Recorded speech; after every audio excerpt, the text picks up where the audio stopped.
Only God Forgives, from the director who directed Drive, Nicholas Winding Refn.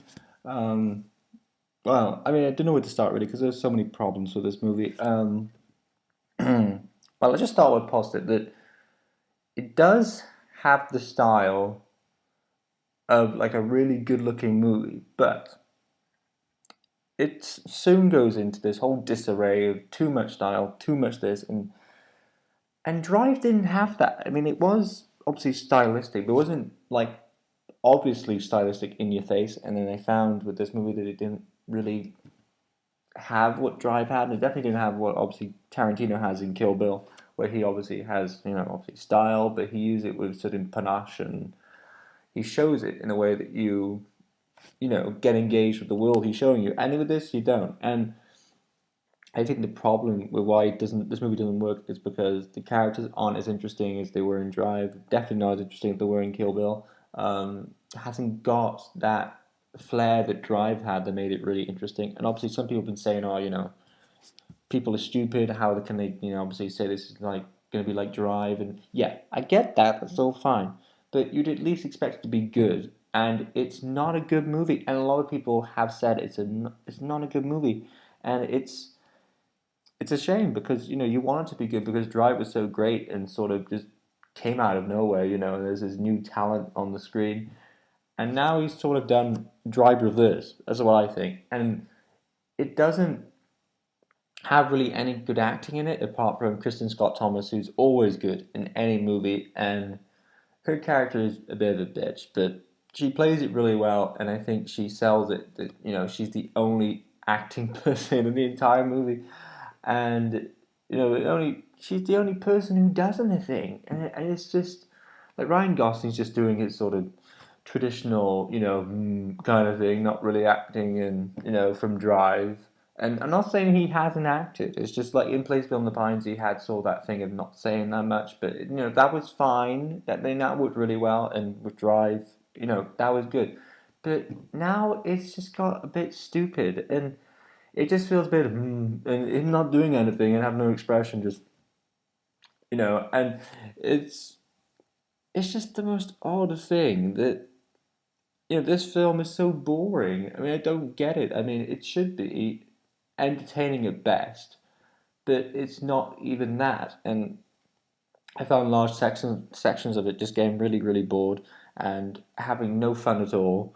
I'm waiting for it to end, and a couple of things happen, and then it ends, and then when you think there's something else going to come on, a karaoke sequence comes on, and that just it just takes me out completely of the film, and I can't believe that something so incredibly stupid is put into some movie that's supposed to be dark and serious and have this dark tone to it. And karaoke, I mean, what the hell? Oh, and obviously the character who is doing the karaoke is supposed to be this godlike figure, and killing people with a samurai sword and not really saying that much. And then when he does say, he tries to sort of say it and then kill somebody. And the only plus points of this movie are literally Kristen Scott Thomas, the music, which is good but not as good as Drive, and the style to a point. But it does become too much. That it is just style after style. I mean, literally, you get literally every single color of the rainbow in this movie. You get pink, you get orange, you get red, you get a different kind of pink, like a purple. You get something else. You get this other thing. It goes on. It was like a blue because there's a bathroom that's blue and stuff. I mean, it all looks really cool, but then it just becomes too much throughout. Because like throughout the entire movie, you just get it again and again and again and again and again and again, and it feels like he thinks, "Oh, I've done that before. I'll just do it again, but more." And then it just gets annoying, and it just and you obviously heard obviously it's been booed at Cannes, and then you actually think, well, it makes sense now because the movie's so boring and bad and and quite sort of it's the kind of movie, and I really hate to say this, but it's the kind of movie you want to forget that it exists. It's that boring and like unmemorable, and it's the kind of movie that some people have said to me, "Oh, Ryan Gosling, obviously he quit acting because he made this bad film." No, I don't think it's that. I think it's just that he didn't want to do it anymore because he'd done it for a long time.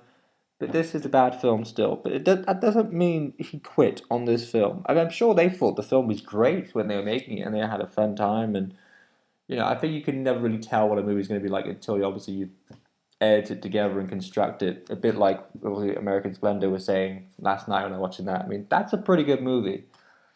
It has style, but not to the point where it gets ridiculous. I mean, it just.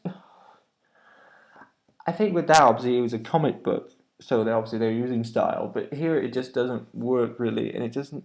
I mean, with Drive, there was all this sort of like action and sort of covered you in parts, and there's all this sort of thing, and there's characters reacting, and there's none of that here. For some reason, it's a bit like they shut out the women crowd and think, oh, well, actually, only men are going to really enjoy this because actually there's a sequence where they tell the ladies to close their eyes, and then obviously the men witness the violence, which I think is kind of wrong that you're sort of shutting out that. And also that you're not being shown any reaction in this movie. And especially, and I'm going to say it because who needs to see this movie? And I'm sorry, but who needs to see it? Kristen Scott Thomas dies in this movie, which I was like, oh, what the hell's going on? Especially because she shows no emotion when she's about to die. And then I just completely just think, oh, why? I mean, she doesn't, it's like she's been directed to the point where it's like, oh yeah, just don't care. And I find that annoying. It's not good. And this movie is definitely not worth your time. It's really boring, really just, ugh.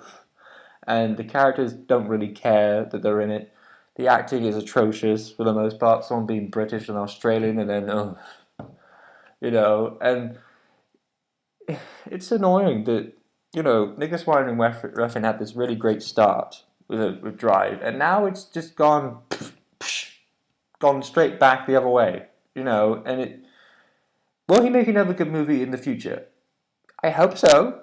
But if he does this again, which he just done with this movie, then I just it won't be good, and it's annoying. And if it wasn't for the three things that were good about this movie, oh, and the violence, I forgot to say the violence in this movie was well done. I did enjoy the violence. I thought he did the violence well, but people saying it's really violent and disgusting and horrible, and there are some bits that are disgusting and horrible, but I enjoyed the violence of all he did it well, like he did in Drive. Obviously, there were some disgusting things in Drive, but those are the only four things I can say were good about this movie: the violence, music, style, and Kristen Scott Thomas. Everything else sucked, and I really hate to say it sucked, but it just did. So 2.